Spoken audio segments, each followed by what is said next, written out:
welcome back to yet another political episode.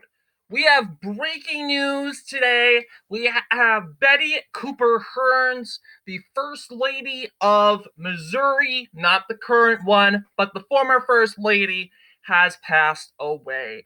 Today we honor politicians across the political spectrum, left or right, in a kind of an unbiased sort of way. Our channel usually covers conservative, right-leaning topics. However, today we will remain in the center in respects for Mrs. Hearnes and her family.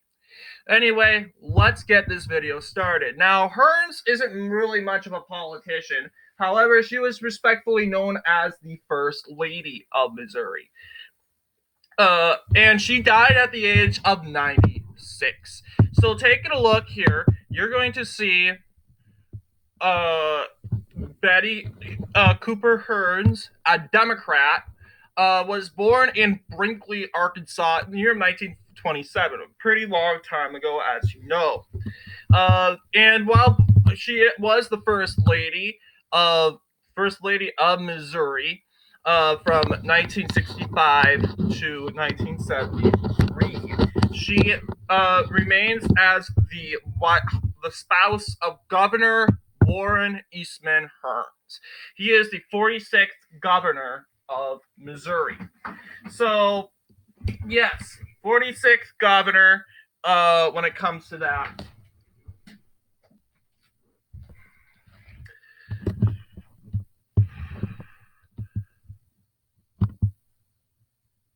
And he already died in 2009. So, yes, Miss Hearnes has spent a decade and more away from him. And that can be very hard, as we know.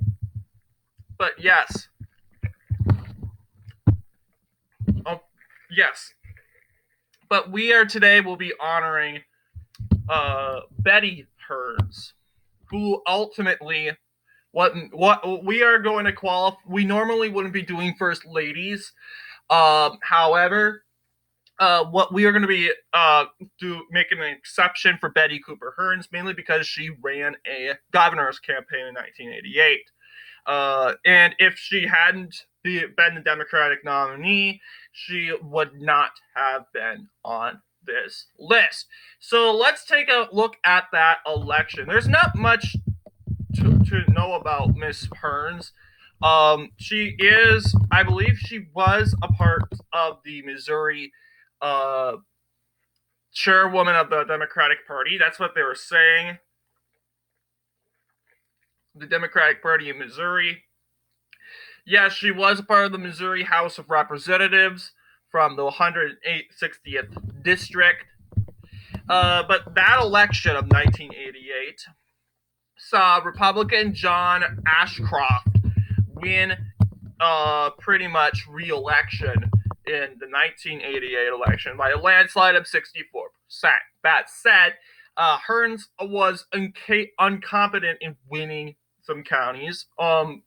Majority only winning, as we know, St. Louis, Missouri, like the consolidated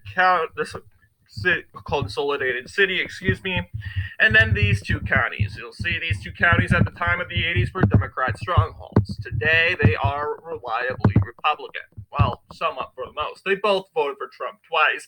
But, yes, we can take a look at those counties, actually, because we really don't have much to talk about, unfortunately, about Betty Hearnes, mainly because of her. I mean, Wikipedia doesn't really have anything, unfortunately, about her.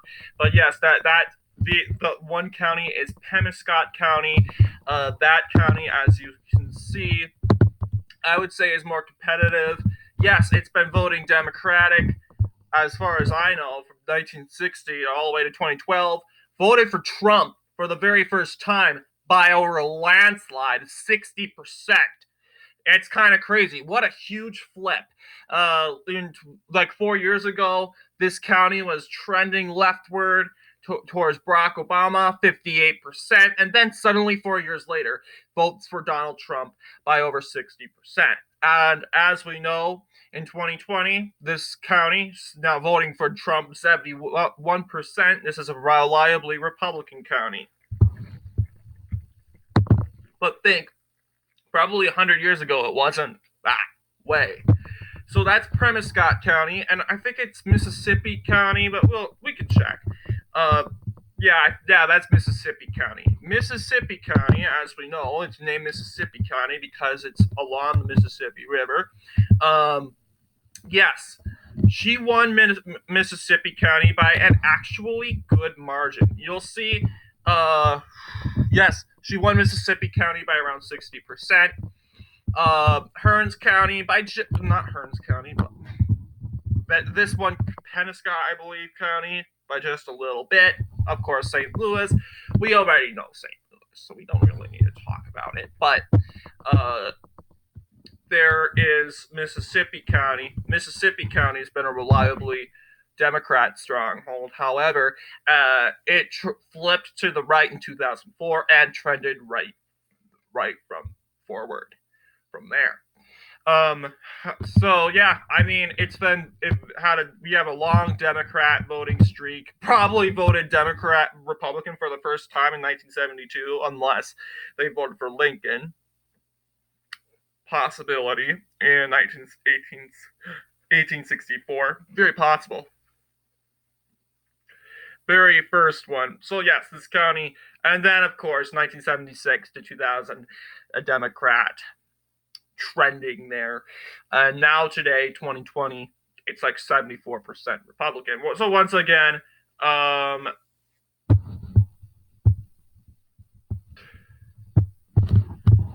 say I'm checking the demographics.